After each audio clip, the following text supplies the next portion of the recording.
iQOO வந்து 12 அப்படிங்கிற smart போனை டிசம்பர் 12ஆம் தேதி இந்தியாவில் லான்ச் பண்றதா இருக்காங்க. இந்த போன் ஆல்ரெடி ஃபாரின் கண்ட்ரீஸ்ல லான்ச் பண்ண காரணத்தினால இந்த போனை பத்தின ஸ்பெசிஃபிகேஷன் ஃபுல்லாக நமக்கு தெரியும். ஸோ அதனால இந்த iQOO 12 எல்லா விஷயங்கள் தாராங்க அப்படிங்கறத டீட்டெயிலாக பேசலாம்.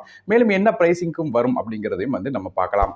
வீடியோக்குள்ள போக முன்னாடி சேனலை சப்ஸ்கிரைப் பண்ணுங்க. அப்படி பக்கத்துல பெல் ஐக்கனை பிரஸ் பண்ணி தொடர்ந்து உங்க ஆதரவு தாங்க. மூல இந்த போன்ல இருக்கிற டிஸ்பிளே பத்தி பேசலாம். ஃப்ரண்ட் சைடுல ஒரு 6.78 இன்ச்க்கான 1.5K flat LPTO AMOLED display கொடுக்குறாங்க. 20:9 ஆஸ்பெக்ட் ரேஷியோல வருது. இது போக HDR10+ ஓட சப்போர்ட்டும் இந்த டிஸ்பிளேக்கு தராங்க. மேலும் 144 ஹெர்ட்ஸ்க்கான வேரியபிள் ரெஃப்ரெஷ் ரேட் கொடுக்குறாங்க. இது போக 1400 நிட்ஸ் வரையும் நமக்கு HBM அப்படிங்கிற மோட்ல வந்து பீக் பிரைட்னஸ் இந்த டிஸ்பிளே போகும் சொல்றாங்க. இது போக ஓவரால் பீக் பிரைட்னஸ் அப்படின்னு பார்த்தோம்னா 3000 நிட்ஸ் வரையும் இது பிரைட்னஸ் வந்து இந்த டிஸ்பிளேக்கு வரும் சொல்றாங்க. 2160 ஹெர்ட்ஸ்க்கான PWM டிம்மிங் சப்போர்ட்டும் இந்த டிஸ்பிளே தராங்க. அதனால வந்து லோ லைட்ல வந்து நம்ம இந்த டிஸ்பிளே பார்த்தா கூட கண்ணு வந்து கெடாது சொல்றாங்க.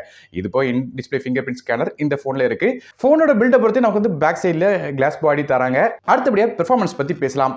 இந்த போன்ல ஸ்னாப்டிராகனோட 8 Gen 3 சிப்செட்டோட ரன் ஆகுது. கிராபிக்ஸ்கா அட்ரினோட 750 GPU-ஓட இந்த போன் வந்து வருது. ஸோ 8 Gen 3 தான் இப்போ இருக்கிறதுலே ஒன் ஆஃப் த பெஸ்ட் ப்ராசர்னு சொல்லலாம். ஸோ அதனால பெர்ஃபார்மன்ஸ்க்கு பஞ்சமே இருக்காது. எவ்வளோக்கு ஹெவியான கேம்ஸ் விளாண்டாலும் சரி, ஆப்ஸ் விளாண்டாலும் சரி, எவ்வளோக்கு ஹெவியான கேம்ஸ் ரன் பண்ணாலும் சரி, அது போக ஆப்ஸ் மாதிரியான மல்டி டாஸ்கிங்லாம் ரன் பண்ணாலும் சரி, ஃபோன் லேக் ஆகாது. அது மட்டும் இல்லாமல் பெர்ஃபார்மன்ஸ் பட்டைய கலப்பும் எந்த மாதிரி பிரச்சனையும் இருக்காது. கேமிங் விளையாடுறவங்களுக்காக இதில் வந்து VAPT மோட் அப்படிங்கிற ஒரு மோட் கொடுக்குறாங்களா, இது ஆன் பண்ணாங்கன்னா ஸ்டேபிளான ஒரு ஃப்ரேம் ரேட் கிடைக்கும் சொல்லியிருக்காங்க. அது மட்டும் இல்லாமல் கேம் வந்து தொடர்ந்து 1 மணி நேரம் விளையாண்டா கூட நமக்கு 45 டிகிரிக்கு மேல கூட வந்து டெம்பரேச்சர் போகாது. அந்த அளவுக்கு கண்ட்ரோல் ஆகும் சொல்றாங்க. காரணம் இது 6K வேப்பர் கூலிங் சேம்பர் உள்ள கொடுத்திருக்காங்க. அதனால ஹீட் டிசப்ஷன் இது நல்லா இருக்கும் சொல்றாங்க. ஹீட்டிங் அந்த அளவுக்கு ஆகாது அப்படின்னு சொல்றாங்க. மேலும் டெம்பரேச்சர் சென்ஸ் நோட் பண்றதுக்கே 11 விதமான டெம்பரேச்சர் சென்சரும் உள்ள கொடுத்திருக்கா சொல்றாங்க. ஓவரா ஹீட் ஆகும்போது நமக்கு வந்து ஆட்டோமேட்டிக்கா அந்த ஹீட்டை குறைக்கிற மாதிரி பல விதமான விஷயங்கள் வச்சிருக்காங்க சொல்றாங்க. RAM மற்றும் மீட்டர் ஸ்டோரேஜ் எப்படி பார்க்கும்போது இந்த ஃபோன் 3 டிஃபரெண்டான கான்ஃபிகரேஷன் வருது. 12GB RAM 256GB storage, 16GB RAM 512GB storage மற்றும் 16GB RAM with 1TB ஸ்டோரேஜ்ல வருது. RAM LPDDR5X RAM பயன்படுத்துறாங்க. ஸ்டோரேஜ் வந்து UFS 4.0 வருது. ஆனால் நமக்கு வந்து பெர்ஃபார்மன்ஸ் வந்து பீக்காக இருக்கும். அதாவது டேட்டா காப்பி பண்றதுனால சரி, நமக்கு வந்து உள்ள நடக்கிற ப்ராசஸ்னாலும் சரி, நமக்கு வந்து இந்த RAM மற்றும் ஸ்டோரேஜ் வந்து சூப்பராக இருக்கும். மற்றபடி இந்த ஃபோன் வந்து Android 14 OSல ஃபன் டச்சோட 14 இன்டர்ஃபேஸ்ல ரன் ஆகுது. ஒருவேளை இந்த ஃபன் டச் 14ல வந்து என்ன ஃபீச்சர்ஸ் இருக்கு அப்படின்னு தெரியணும்னு நினைச்சீங்கன்னா ஏற்கனவே நம்ம சேனல் வீடியோ போட்டிருக்கோம். மேல கார்டுல லிங்க் கொடுக்குறேன், செக் பண்ணி பாருங்க. அடுத்தபடியாக ஃபோனோட பேக் சைடில் உள்ள கேமராஸ் பத்தி பார்க்கலாம். நமக்கு வந்து ஃபோனோட பேக் சைடு 3 கேமரா கொடுக்குறாங்க. மொதல் கேமரா வந்து ஒரு 50 மெகாபிக்சலுக்கான ரியர் ஃபேசிங் கேமரா தராங்க.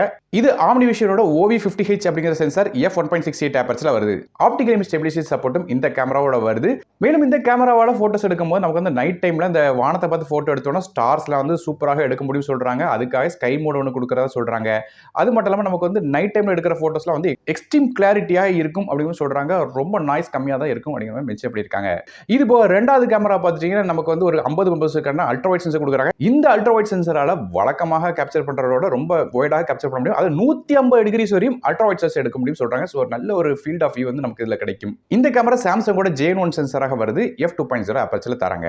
மூணாவதாக ஒரு 64 மெகாபிக்சலுக்கான டெலிஃபோட்டோ கேமரா கொடுக்குறாங்க. இதுல 3x வரையும் நமக்கு வந்து ஜூம் கெபாசிட்டி, டெலிஃபோட்டோ கெபாசிட்டி இதுல இருக்கு.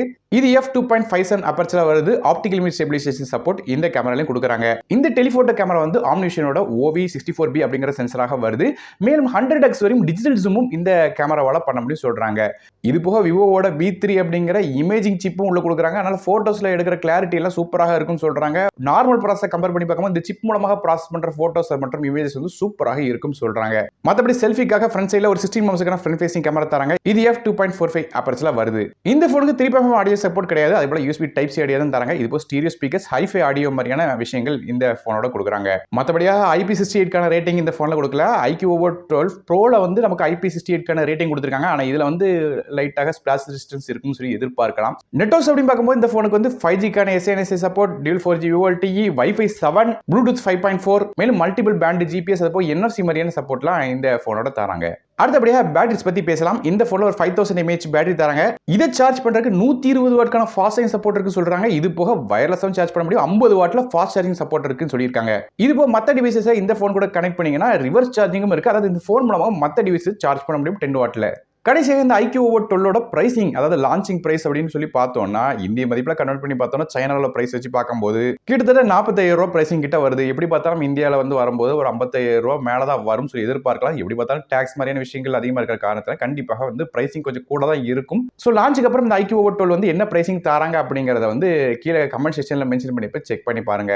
ஸோ நீங்கள் இந்த iQOO 12 பற்றி என்ன நினைக்கிறீங்க அப்படிங்கிறத கீழே கமெண்ட் செக்ஷன் மென்ஷன் பண்ணுங்க. வீடியோ பிடிச்சா ஒரே லைக் கொடுத்துருங்க. உங்கள் ஃப்ரெண்ட்ஸ் ஷேர் பண்ணி விடுங்க. நானும் டெக் இன் தமிழுக்காக மற்ற வீடியோ சந்திக்க வரை நன்றி, வணக்கம்.